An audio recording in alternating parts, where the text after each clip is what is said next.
Hey everybody, Mike again with the 74 GMC. Spent yesterday, much to my back's dismay, kneeling and standing and sitting in a chair under here, cleaning all of this stuff up. You know, halfway decent. You'll remember how much gook was on that cross member.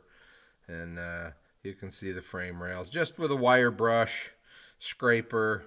I'm not trying to, as I keep trying to say, this is not a show car.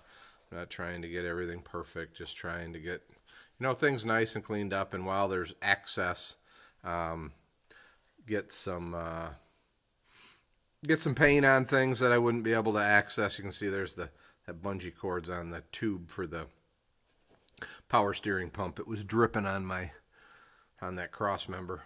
So I had it pulled over there. It's pretty much stopped now. I think I got all the fluid out of it. But today I'm gonna paint all this stuff. So hopefully, along with this video at the end, I'll post or put some pictures of everything all painted up. I did take out that battery tray mess that they had in there, and I'll make something new for that. You can see the aluminum up there. It's not perfectly clean, but I got most of the gook off of it. So the other thing I did end up doing is removing these two bars. I don't know if there's frames, what exactly they're supposed to do. They're a little light to do much of anything, but I took them off, straightened them because they were both bent in different areas, cleaned them up, and I'll paint those as well.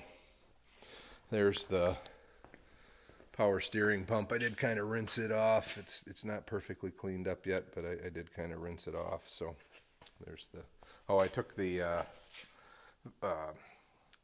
charcoal canister out as well, and I'll see what happens with that. I may end up buying something new to replace it. I know that Jim Bounds did something with the fuel system where they have an aftermarket one, but we'll see what I want to do. But I took it out of there.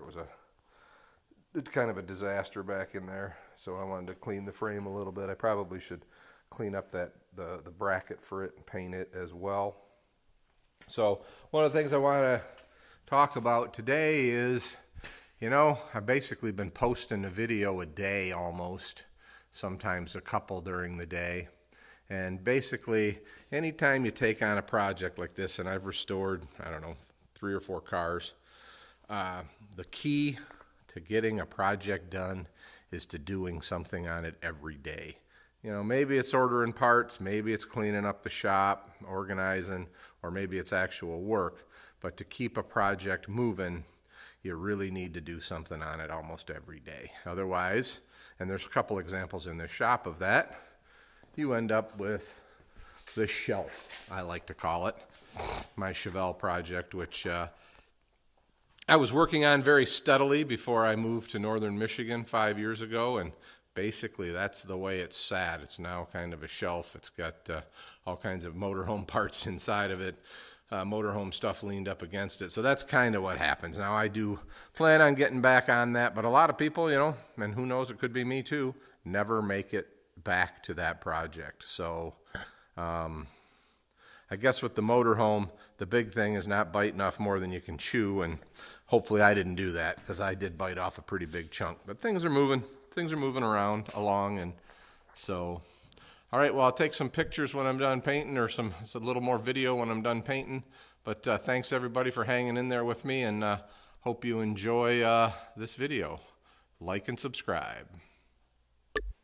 All right, I'm back.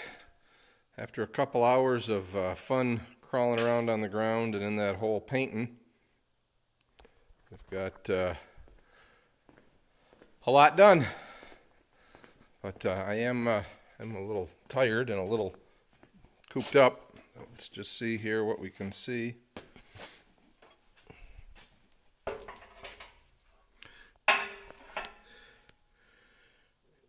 You can see a lot of black surface.